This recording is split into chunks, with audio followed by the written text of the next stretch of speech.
અમદાવાદમાં ઇન્કમટેક્સનું search operation Kameshwar અને દીપ builders પર દરોડા પાડવામાં આવ્યા। અમદાવાદમાં ઇન્કમટેક્સ વિભાગે કામેશ્વર અને દીપ બિલ્ડર્સ પર દરોડા પાડ્યા।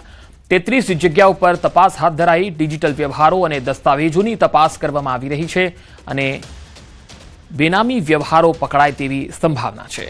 કામેશ્વર અને દીપ બિલ્ડર્સ પર દરોડાની કાર્યવાહી।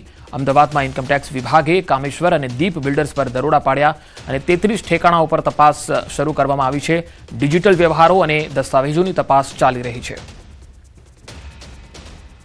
ઇન્કમટેક્સ વિભાગ દ્વારા આજે અમદાવાદમાં રેડ પાડવામાં આવી છે અને રિયલ એસ્ટેટ પરના જે સાથે જોડાયેલા બિલ્ડરો પર અત્યારે સર્ચ ઓપરેશન છે તે ચાલી રહ્યું છે। ખાસ કરીને કામેશ્વર ગ્રુપ અને દીપ ગ્રુપ ઉપર અત્યારે દરોડા છે તે પાડવામાં આવ્યા છે। ત્યારે અમદાવાદ શહેરમાં 33 જગ્યાઓ ઉપર સર્ચ ઓપરેશન ચાલી રહ્યું છે। ઇન્કમટેક્સની વિભાગની ટીમ દ્વારા જે ઘર છે, ઓફિસ છે, ખાસ કરીને ત્યાં તમામ જગ્યાઓ ઉપર અત્યારે સર્ચ ઓપરેશન કરવામાં આવી રહ્યું છે અને જે કોમ્પ્યુટર દ્વારા એટલે કે ડિજિટલ દસ્તાવેજ પણ લેવામાં આવી રહ્યા છે। ખાસ કરીને જે દસ્તાવેજો છે તેની તપાસ કરવામાં આવી રહી છે અને તપાસ બાદ જ ખ્યાલ આવશે કે કેટલી બેનામી સંપત્તિ છે તે ઝડપાઈ છે। પરંતુ કહી શકાય કે ગુલાબી ઠંડીમાં ઇન્કમટેક્સ વિભાગે જે રેડ પાડી છે અને તેના કારણે બિલ્ડર ગ્રુપોમાં ફફડાટ ફેલાયો છે। કેમેરામેન હિરેન શાહ સાથે વી પટેલ, ન્યૂઝ 18 ગુજરાતી, અમદાવાદ।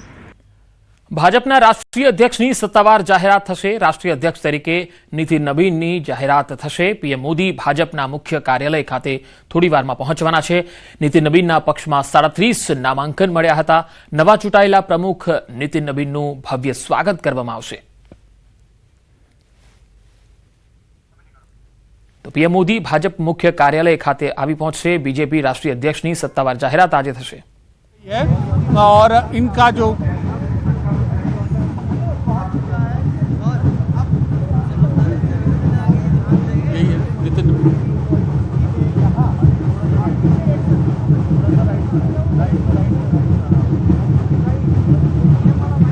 તો ભાજપના રાષ્ટ્રીય અધ્યક્ષ તરીકે નીતિન નબીનની આજે સત્તાવાર રીતે જાહેરાત થવા જઈ રહી છે અને થોડી જ વારમાં અહીંયા ભાજપના તમામ જે દિગ્ગજો છે એ દિલ્હી ખાતે મુખ્ય કાર્યાલય ખાતે આવી પહોંચી શકશે અને પીએમ નરેન્દ્ર મોદી પણ થોડી જ વારમાં આવવાના છે અને ત્યારબાદ આ સત્તાવાર જાહેરાત આજરોજ થઈ શકે છે।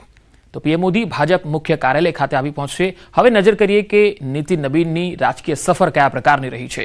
તો 2006માં રાજનીતિની શરૂઆત તેમણે કરી। ભારતીય જનતા યુવા મોરચાના અધ્યક્ષ બન્યા। બિહાર સરકારમાં મંત્રી રહી ચૂક્યા છે। છત્તીસગઢ બીજેપીના પ્રદેશ પ્રભારી પણ રહી ચૂક્યા છે। પૂર્વોત્તરના અનેક રાજ્યોમાં પર્યવેક્ષક તરીકે પણ તેઓ કામ કરી ચૂક્યા છે। નીતિન નબીન ભાજપના સૌથી યુવા રાષ્ટ્રીય અધ્યક્ષ ગણાશે। તો બંને અલગ અલગ તસવીરોમાં આપ જોઈ શકો છો। દિલ્હીમાં અત્યારે જે ભાજપના જે સંગઠનના જે દિગ્ગજો છે તેઓ એક બાદ એક આવવાનું શરૂ થઈ ચૂક્યું છે અને સૌ કોઈ અત્યારે નીતિન નબીનને શુભકામનાઓ પણ આપી રહ્યા છે। થોડી જ વારમાં સત્તાવાર જાહેરાત પણ થવાની છે। ત્યારે પીએમ મોદી ભાજપ મુખ્ય કાર્યાલય ખાતે આવી પહોંચશે અને અહીં તેમની ઉપસ્થિતિમાં આ સત્તાવાર જાહેરાત કરવામાં આવશે। નીતિન નબીનની જે રાજકીય સફર છે એ પણ ખૂબ જ મહત્વપૂર્ણ રહી છે।